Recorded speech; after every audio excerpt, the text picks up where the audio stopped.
when you think of Michael Jackson, the numbers are just, they're staggering. Oh, completely. Over 500 million records sold. Thriller is still the best-selling album in history. And he didn't just break records. Guinness literally named him the most successful entertainer of all time. He smashed racial barriers, really ushering in a whole new multicultural era for pop music. But that legacy, it's also defined by this intense, relentless complexity that just followed him his entire life. And after his death, too. Exactly. And that complexity is what we're diving into today. Our mission is to get a real, structured understanding of these conflicting stories around him. Right. We're going to focus on 3 key areas: his struggle with racial identity, the really divisive reception of the Leaving Neverland documentary, and the absolutely incredible tax war the IRS waged against his estate. Okay, so let's unpack this. Before we even get to the legal stuff, we have to start with the fundamental tension in his public identity. Race. Race, yeah. The man who redefined pop music had this very unique and often criticized relationship with his own identity. It's really the only place to start. I mean, Michael Jackson, born into a black family, was incredibly outspoken against racism. He saw his art as a tool. A tool to teach. Exactly. A tool to teach the world about equality. And he wasn't subtle about it. You see it so clearly in that 1991 track, Black or White. Absolutely. The lyrics are just, they're so direct. He basically says he's tired of all the prejudice, calling racism things like devil, stuff, and business. And the core message is that it don't matter if you're black or white. Right. It's this powerful call for just universal equality. But this is where the public criticism got so intense, because how could someone so dedicated to that message be, at the same time, changing his own physical appearance so dramatically? That tension created what one source called an ambiguous expression about his racial status. But, Jackson actually addressed it head on. In that big Oprah interview, Yeah, right? in 1993. That's the one. He said he suffered from 2 conditions: lupus, which is an autoimmune disorder, and vitiligo. And the vitiligo is the key here, because it destroys skin pigment. It causes white patches, yeah. And we know that in the early stages, he would use makeup to cover it. And, crucially, the iconic sequin glove. That was to cover the patches on his hand. It started that way, yes, Yeah. to cover these rapidly spreading white patches. So you have this deep irony where the public sees a voluntary transformation, but he's dealing with a medical reality that's forcing this change upon him. And that scrutiny over his appearance was really just the beginning of, well, the total collapse of his public image. It was a cascade. It really was. It kicked off with that 1993 civil lawsuit, which he settled. For $23 million. With no admission of guilt, he later said he regretted that settlement deeply. And that just paved the way for the 2005 criminal trial, 10 counts. And he was acquitted on all 10. The jurors said the prosecution just didn't have convincing evidence. But the damage was done. His reputation was. It was destroyed. We found out later from tax records that from 2006 to 2008, he earned not a single penny from his own image and likeness. 0. His brand was worthless at that point. Which is why the Leaving Neverland documentary in 2019 was such a bombshell. A huge media event, released a decade after he died, focusing only on the claims of Wade Robson and James Safechuck. And it was clearly framed for a post-#MeToo world. HBO and Channel 4 treated it like a final reckoning. It was pure narrative control. The director, Dan Reed, even said he deliberately excluded any evidence that might distract the audience. So, no cross-examination, no counter-arguments. None. The film presents their testimony as the absolute, decisive truth. And that's where the public response just fractured. The goal might have been to create this united moral community, but instead it split everyone. You were either completely for the claims or completely against them. The skeptical side had a huge problem with credibility. I mean, both Robson and Safechuck had denied any abuse repeatedly under oath. Robson even testified for Jackson in the 2005 trial. Exactly. So for skeptics, the witnesses had to have been lying at some point, and that, combined with their previous attempts to sue the estate for money, it just undermined their story. And the other side, those who believed the film. They argued that it was Jackson's untouchable celebrity status that made people refuse to believe the claims in the first place. So it creates this modern dilemma of evidence, doesn't it? The documentary's emotional power is challenging an established legal reality, the acquittal. It does. And as the listener, you're forced to choose. Do you trust the legal truth from the courts or the powerful emotional truth from the witness's testimony? There's no middle ground. That reputational damage, plus just massive spending leads us straight into the financial reality of his estate. which was a disaster when he died. I mean, he earned $500 million in his lifetime and died with nearly $450 million in debt. The spending was just lavish. Reports said he was spending $2.5 million a year just on staff salaries at Neverland. So the estate's outlook was bleak. Terrifyingly bleak.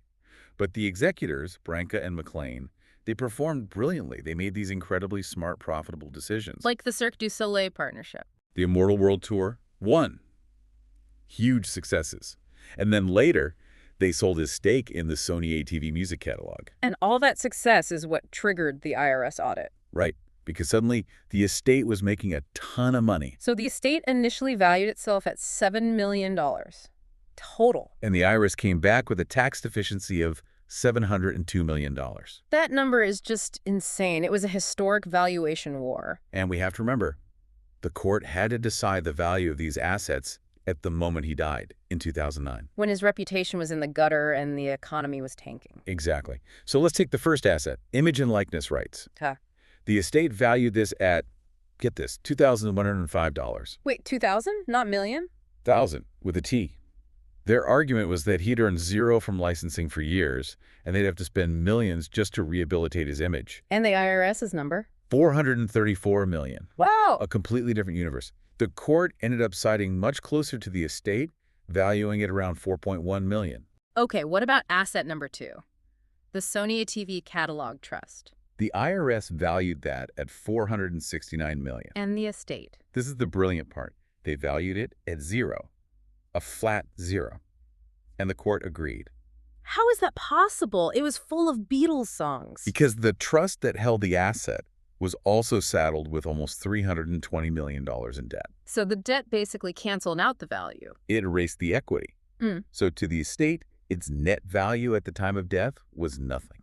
That is a critical distinction. And then the IRS's whole case just takes a nosedive. It completely implodes. Their one and only expert witness The guy they brought in to justify these massive numbers. gets caught lying under oath, perjury. He falsely claimed he'd never worked for the IRS before. The court said his credibility suffered greatly at trial. So his testimony was basically thrown out? Largely, yes. But surprisingly, on the third asset, the My Jack music catalog, with Jackson's own songs, the court actually sided with the IRS's methodology. So they didn't lose everything. No. The court valued that trust at $107 million, which was almost double what the IRS's discredited expert had even estimated. But the final ruling overall was a massive win for the estate. Oh, a decisive victory. Most of the IRS valuations were slashed, and the court threw out nearly $200 million in penalties. And it set this huge precedent. That's a crucial one. You cannot value an estate based on what happens years later. You have to look at the reality, the market, the reputation, at the exact moment the person died. You know, it's so easy to get lost in the debt and the courtrooms and forget that this whole empire was built on just one singular, phenomenal talent. Absolutely. Let's talk about the art for a minute. So many people wonder about his voice, especially hitting those incredible high notes as an adult.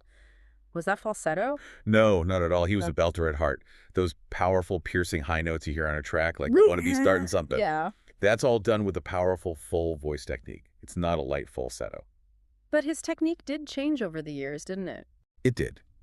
Most experts agree his voice was at its healthiest around the Destiny and Victory albums, when he was still with his brothers. And after he went solo. In the studio, he used a really healthy blend. But live, it was different. He started resorting to more shouting, a more aggressive, staccato kind of delivery. And what does that do to your voice? It creates rigidity in the larynx. It leads to vocal fatigue much faster. And that, combined with his declining health, is why he eventually started using oxygen tanks between songs. And why he stopped touring after the Dangerous tour in the early 90s. He stopped singing live right around the time all the reputational issues really began. That's a sad connection. Realizing the physical demands of his art sort of gave way right as the public controversies took over. And you can't talk about his art without mentioning the creative whimsy. You mean like Shimon? Shimo, Yeah. all of it. One artist pointed out that this collection of just nonsensical expressive sounds shows his total artistic freedom. He wasn't playing by any rules. It was all feeling and sound. So this deep dive really paints the full, incredibly complex picture of a generational superstar.